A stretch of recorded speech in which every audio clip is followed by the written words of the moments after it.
Welcome everybody back to the Weekly Source. Super excited to have you here and very excited for our guest today. We have Sarah Milby, CEO of Valor Performance. Sarah, welcome to the Weekly Source. Thank you so much, Neil. It's great to be here. If you don't mind, just give us a quick intro on yourself. I know you're a college athlete and there's a transition into life after sport, and then how you even came to found Valor. Sure, happy to. So my background in how I came to start Valor was in client-facing roles.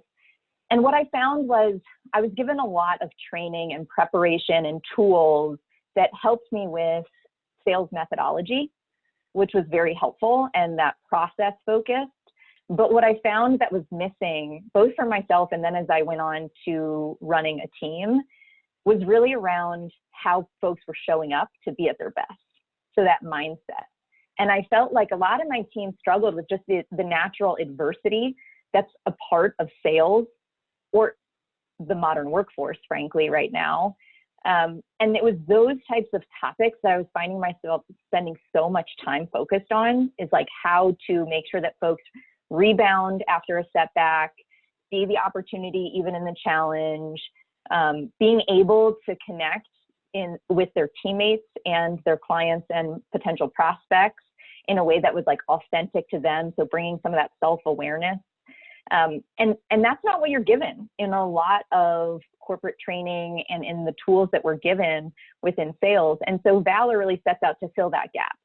And what we bring is leadership and performance coaching, one-on-one coaching, as well as an arsenal of digital tools that help people with their behaviors to be at their best, even during change and pressure. And as you alluded to, a lot of my inspiration came from being an athlete. So when I played soccer my whole life and then played collegiately and got into competitive running afterwards. And I was fortunate to have a coach in my corner who was giving me tools on how to make sure that when I showed up for the game and I showed up for the practice, I was going to be at full capacity, mentally primed, ready to go, so then I could capitalize on those tactics. And so it's really that foundational mindset work that we focus on at Valor. I love it. And you kind of touched on it, as how important mindset is in a day and age. I mean, at least for my experience talking to carrier reps and broker reps who have been doing this, for a while, is about shifting strategy and adjusting with the times. And what are some of the things that you've been hearing that are at least important to be successful, but that are also shifting with some of your clients? Sure. I mean, you nailed it. Right now, our whole default state has been disrupted. So people are having to revisit a lot of their basic assumptions on how to build relationships, on how to connect with clients. And so, but it's a beautiful thing, because what's blossoming out of it is a lot of creativity.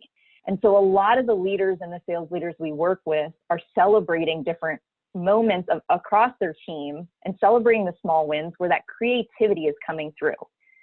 And now I think what's really important too is you can't get creativity when you are completely stressed out, back-to-back, Zoom meetings, and never have that time and mental space to have the thoughts come up of, man, what could I do differently now to connect with my clients and prospects, maybe in a way that I haven't done before.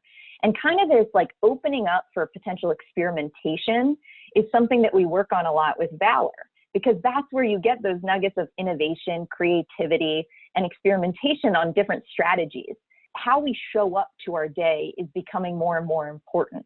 So how are we carving out our time? How are we prioritizing? How are we making sure that we're still investing in the relationship? I mean, it's very, some of it is getting back to the basics in a beautiful way, where instead of just relying on those strong muscles, maybe you're practicing some that you hadn't tried for a while. So we're seeing across our book of business a ton of new messaging and go-to-market, a ton of new strategies for connecting with clients, and also ways to motivate the team is becoming that much more important, because everybody is having to get up and go and have their own discipline and productivity every day on their own, working from home.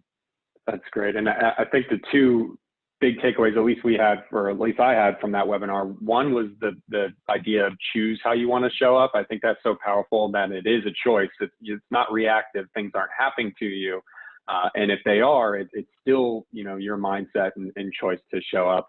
That lens of perspective, and even those, you guys talked about mindful minutes, like literally sitting there, feeling the desk, taking a second to smell your surroundings, is a cool element of like tactically, what you can do. I thought it was so full of cool takeaways. We talked about it. It is a time, it's challenging, and it's easy for folks to get reactive and things are happening to them. I mean, what is your takeaway or message to a rep that feels like they are trying to be creative? Their activity is high. They're looking in Salesforce. They are on top of their prospects and following up their clients. They're just not at the number, and it's easy when things are kind of falling around you to get frustrated. I mean, what is your message, to somebody like that? Sure. Well, first of all, I would say to that rep, you are not alone. There's this level playing field with the global pandemic that a lot of people are in the same situation. So the way I sometimes think about it is as an athlete where, let's say it's raining on game day and you can choose to get down and, oh my God, but as a soccer player, the ball's going to slip. I'm not going to have the best touch and my shooting's going to be off. Guess what? Your competition it's also raining on their game day. And so how am I going to, as you said, choose to show up? That's going to be my competitive advantage. And this gets also into controlling the controllables. I cannot change that it is raining on game day. I can change how I'm going to be thoughtful about my steps to get on the field, to being at my best. And then when I'm on the field, doing my best to be, let's say I'm, keeping my feet moving, or being in the right place at the right time. The same applies now as we build our partnerships and our relationships. How am I choosing to show up to today's game? And how can I make sure that I am best positioned to then take advantage? And so some of this is getting back to what is our process and being more process oriented in our goal setting and not just outcome focused. The outcomes are all being kind of revisited, right? And so we're going to have to really embrace that agility to control the controllables and recognize that we do have things in our control and we're going to do those to our best ability. And by the way, the other thing, and we talked about creativity, the other thing that I think a lot of some of the leaders that we work with are doing so well is, while we can be very isolated at this time, choosing to celebrate the points of creativity as a time to connect.